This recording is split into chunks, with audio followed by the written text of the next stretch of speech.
Hi అండి, నమస్తే. నేను మీ విజయాని. ఈరోజు నా స్టైల్లో బెండకాయ ఫ్రై రుచిగా ఎలా చేసుకోవాలో చూపిస్తాను. ఎప్పుడు రొటీన్లా కాకుండా నేను ఒక పొడి యాడ్ చేసి చూపిస్తాను. చాలా టేస్టీగా ఉంటుంది. హెల్తీ ఫుడ్, త్వరగా కూడా చేసుకోవచ్చు. బ్యాచిలర్లు కూడా త్వరగా చేసుకోవచ్చు అండి. దీన్ని చాలా టేస్టీగా ఉంటుంది. మీరు కూడా ట్రై చేయండి. దీనికోసం స్టవ్ వెలిగించి ప్యాన్ పెట్టుకుని అందులో ఆయిల్ వేసుకోవాలి. ఆయిల్ హీట్ అయ్యాక పోపు దినుసులు వేసుకోవాలి. పచ్చిశనగపప్పు, మినపప్పు, ఎండుమిర్చి, జీలకర్ర, వెల్లుల్లిపాయలు, కరివేపాకు వేసుకొని అవి కొద్దిగా ఫ్రై అయినాక సన్నగా తురిమి పెట్టుకున్న బెండకాయ ముక్కలు కూడా వేసుకోవాలి. బెండకాయ ముక్కలు ఫ్రై చేసుకోవాలి బాగా. చూసారు కదా, కొద్దిగా ఫ్రై అయినాక అందులో టేస్ట్కి సరిపడా సాల్ట్, కొద్దిగా పసుపు కూడా యాడ్ చేసుకోవాలి.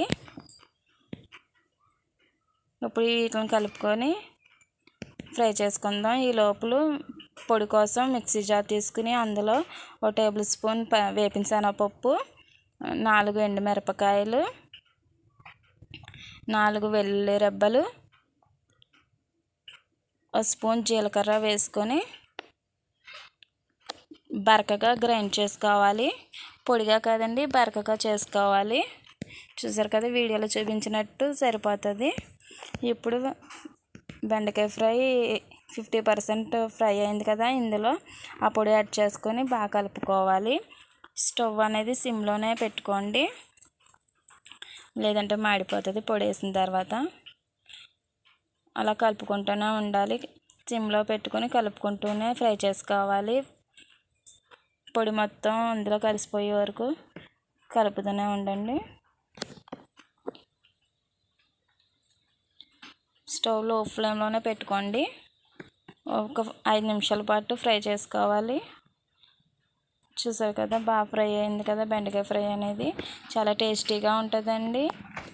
బ్యాచిలర్లు కూడా దీన్ని ప్రిపేర్ చేసుకోవచ్చు. చాలా ఫాస్ట్గా అయిపోతుంది. చాలా టేస్టీగా ఉంటుంది. సో అయిపోయిందండి, బెండకాయ ఫ్రై అనేది రెడీ అయ్యింది. చాలా టేస్టీగా ఉండే బెండకాయ ఫ్రై మీరు కూడా ట్రై చేయండి.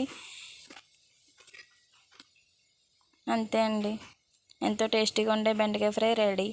నా వీడియో కనుక నచ్చితే లైక్ చేయండి, షేర్ చేయండి, కామెంట్ చేయండి. ప్లీజ్ సబ్స్క్రైబ్ చేయండి.